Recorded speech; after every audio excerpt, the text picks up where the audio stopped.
ছাদ বাগানে গোলাপের চারা তৈরি করতে চান, তাও আবার ডাল থেকে? হ্যাঁ বন্ধুরা, খুব সহজেই হবে ডাল থেকে গোলাপের সুন্দর চারা। তো কী পদ্ধতি অবলম্বন করলে আপনারা আপনাদের ছাদ বাগানে এরকম সুন্দর গোলাপ গাছগুলি তৈরি করতে পারবেন, তাও আবার ডাল থেকে? তো চলুন আজকে জেনে নেওয়া যাক। ছোট্ট একটা গোলাপের গাছের অল্প একটু ডাল আপনাকে সংগ্রহ করতে হবে। হ্যাঁ বন্ধুরা, একটা ছোট ডাল সংগ্রহ করে আপনারা সেটা রুট হরমোন দিয়ে মাটির মধ্যে পুঁতে দিন, বা টবের মধ্যে বালি ভরে বালির মধ্যেও বসিয়ে দিতে পারেন।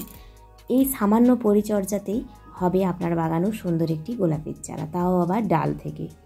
নিজের হাতে তৈরি গোলাপের চারাগুলো সত্যিই কিন্তু আমাদের ভীষণ আনন্দ দেয়। দেখুন, আমি এখানে নিজের হাতে তৈরি করেছি এই যে গোলাপের চারা।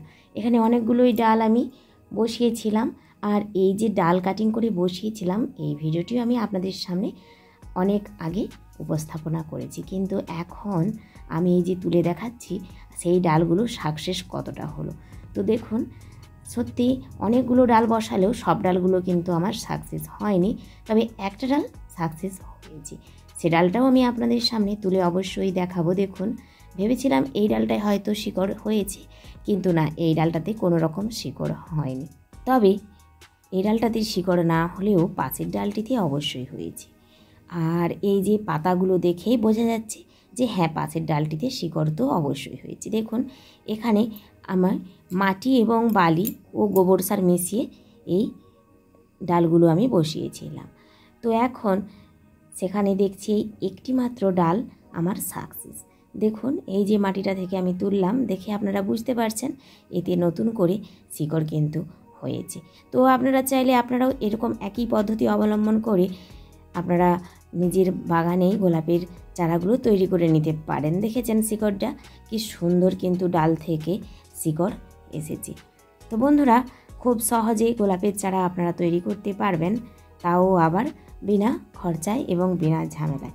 ছোট্ট একটু কাজ, শুধুমাত্র একটা গোলাপের ডাল সংগ্রহ করে আপনারা এইভাবে মাটিতে বসিয়ে দিতে পারেন। যদি আপনাদের কাছে রুট হরমোন না থেকে থাকে তাহলে আপনারা অ্যালোভেরা জেল দিতে পারেন। অ্যালোভেরা জেলের মধ্যে এই যে গাছের কাটা অংশটা, অর্থাৎ এই যে ডালের কাটার অংশটা নিচের দিকটা অ্যালোভেরা জেলের মধ্যে ভরে আপনারা সেটা মাটির মধ্যে বসিয়ে দিতে পারেন। দেখেছেন কি সুন্দর শিকড়টা এসেছে। তো এইভাবে বসিয়ে দিন, তাহলেই কিন্তু একটি সুন্দর গাছ হয়ে যাবে আপনার ছোট্ট ছাদ বাগানে। বর্ষাকালে এই একই পদ্ধতি অবলম্বন করে আপনারা জবা, টগর, বেল, জুঁই, করবী, গন্ধরাজ বিভিন্ন রকমের ডালের চারা তৈরি করে নিতে পারেন। গোলাপের চারা তো সাকসেস আমি আপনাদের দেখালাম, এছাড়াও আমি যে জবা, টগর, গন্ধরাজের চারা লাগিয়েছি এবং সাকসেস হয়েছি সেই ভিডিওগুলো আমার চ্যানেলে দেওয়া রয়েছে। আপনারা চাইলে আমার চ্যানেলটি ঘুরে দেখতে পারেন। খুব সহজেই হয়ে যাবে এরকম সুন্দর সুন্দর চারাগুলি। তো এখন এই চারাটি আমাকে আবারও নতুন করে লাগিয়ে নিতে হবে একটি অন্য টবে, এবং আপনাদের বলবো আপনারাও কিন্তু এইভাবেই গাছ লাগান। গাছ লাগানো অবশ্যই ভালো, কারণ গাছ কিছু দিক বা না দিক আমাদেরকে ফুল তো দিচ্ছে, এবং আমাদেরকে সবজির গাছগুলো সবজি ভরপুর মাত্রায় দিয়ে যায়।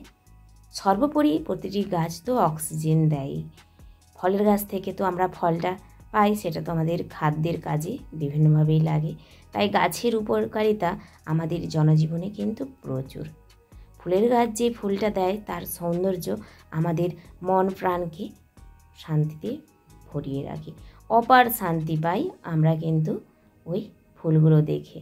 এইভাবে আমি আবারও একটা অন্য টবের মধ্যে এই গাছটা বসিয়ে দিলাম, কারণ ওই বড় টবটার মধ্যে এই ছোট ডালটা আর রাখবো না।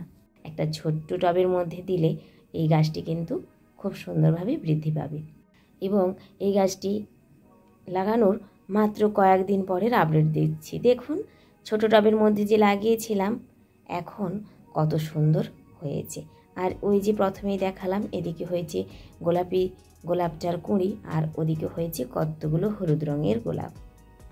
তো আপনারাও এইভাবে প্রচুর প্রচুর গোলাপের গাছ আপনাদের নিজেদের বাগানে তৈরি করে নিতে পারেন, তাও আবার কোনো পয়সা খরচ না করে নিজের বাড়িতে।